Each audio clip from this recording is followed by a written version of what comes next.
હાલ અમારી જે ઇન્વેસ્ટિગેશન છે એમાં પ્રાઇમરી ક્લિયર છે કે જે પ્રોડક્શન થયું છે આ વસ્તુનું એ ભાવનગરમાં જ થયું છે. કોઈ પણ દિશામાં જો કોઈ એવું કહેતું હોય કે અન્ય કોઈ જગ્યાએ થયું તો please do not follow such circumstances. માત્ર ભાવનગરમાં રો મટીરિયલ આવ્યું છે, ભાવનગરમાં જ એનું પ્રોડક્શન થયું છે.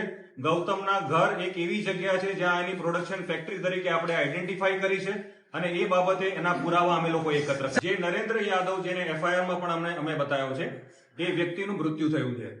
આ નરેન્દ્ર યાદવ એ વ્યક્તિ છે કે જે મધ્યપ્રદેશથી 1 કે 2 દિવસ પહેલા આવે છે અને આ જે લઠ્ઠાવાળો મિથેનોલ યુક્ત દારૂ જે બનાવ્યો છે એ બનાવવાની પ્રક્રિયામાં એ જોડે હતો અને એને બનાવ્યા પછીનું એનું પ્રાઇમરી પહેલો કન્ઝમ્પશન કરવા વાળો વ્યક્તિ એ છે.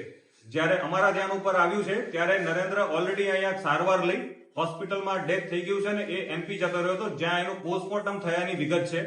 હાલ એ અમારા કેસનો આરોપી છે પણ પ્રાઇમરીલી એનું મૃત્યુ થયું. હાલ જે તમે એફઆઈઆર જોશો, એફઆઈઆર ની અંદર અમે ડિટેલમાં કેટલું પ્રોડક્શન થયું છે એ કર્યું છે.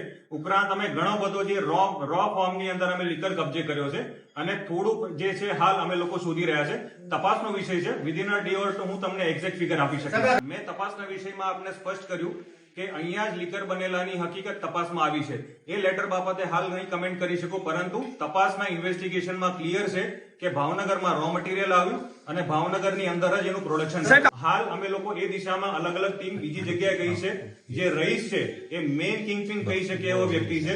તો રહીશની મુવમેન્ટ ગુજરાતમાં જે ડિસ્ટ્રિક્ટમાં કે જે શહેરોમાં છે હાલ તમામ ટીમો ત્યાં પહોંચેલી છે અને એ બાબતે જો એને ક્યાંય બનાવ્યો છે તો એ અમે આપની સમક્ષ આગામી સમયમાં. જે સરખેજમાં છે જે ટ્રાન્સપોર્ટર છે એટલે સરખેજ કોઈ સ્પેસિફિક સ્પોટ નથી. રો મટીરિયલ બીજા સ્ટેટમાંથી આવેલું છે. ઇથેનોલ, મિથેનોલ કે એનો એસેન્સ કે એનું સ્મેલ માટેના જે કેમિકલ્સ છે અલગ અલગ જગ્યાથી આવ્યા છે અને પ્રોબેબલી રિમાન્ડના પ્રોસેસ દરમિયાન અમે આપની સમક્ષ એ વિગત કાઢીને રજૂ કર્યું. વિષયનો કોઈ શક્ય નથી. હાલ 21 આરોપીઓ જે એફઆઈઆરમાં છે એમાં નરેન્દ્ર યાદવ છે એનું મૃત્યુ થયું છે. અમે લોકોએ 13 આરોપીને હસ્તગત કર્યા છે.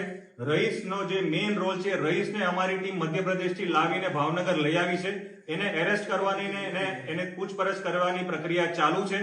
આ ઉપરાંત અન્ય જેના રોલ નીકળશે એની અમે એફઆઈઆરમાં એડ કરીને આમાં ઇન્વોલ્વ કોઈ પણ વ્યક્તિને અમે છોડશું નહીં. એ પોતે મધ્યપ્રદેશમાં એ લોકોનો સંપર્ક થયો હતો જ્યારે અહીંયાથી એ લોકો નરેન્દ્ર ત્યાં રહીશ અને ગૌતમ જ્યારે મધ્યપ્રદેશમાં એક જોડે મળ્યા હતા ત્યારે થોડા સમય પહેલા એ લોકોનો સંપર્ક થયો હતો. જે કેમિકલ્સ છે બેઝિકલી કન્ટ્રી મેડ લીકર પ્રક્રિયા ટાઈપનું છે. IMFL ની બોટલ્સ છે અને અલગ અલગ કેમિકલ્સ યુઝ થયા છે. તપાસ અમારી દિશામાં છે જ નહીં. હું આપને પાછું રિપીટ કરીને કહું છું કે અમારી તપાસ ઇન્વેસ્ટિગેશન જે લઠ્ઠાકાંડ છે એ બાબતે છે. પ્રાઇમરીલી પ્લીઝ અન્ડરસ્ટેન્ડ કે અમે લોકો એ દિશામાં કામ કરીએ. એ વિષય હાલ ઇન્વેસ્ટિગેશન નો નથી. અમે લોકો જ્યારે એ બાબતે જ્યારે અમે તમને એનું ફાઇન્ડ કરીશું ત્યારે અમે એની સમક્ષ સંકેત દઈશું આપને. You have to weight for some time. Sir PF વગર ગોળી આપી નહીં શકાય. સર બોટલમાં દારૂ હતો, પૂરેપૂરો ડુપ્લિકેટ જ હતો. જે FSL ના રિપોર્ટ છે એ FSL ના રિપોર્ટ તમે જે અમારી એફઆઈઆર છે એની અંદર જે બ્લડ ની અંદરના શું કન્ટેન્ટ છે મિથેનોલના અને બોટલ જે કબજે કરી છે એમાં જે લીકર છે એ લીકરના શું કન્ટેન્ટ છે એ પ્રપોર્શનમાં મિથેનોલના ઇથેનોલના આપ્યા છે. એ આપ જોશો તો એક્ઝેક્ટલી એમાં મિથેનોલની હાજરી આપે.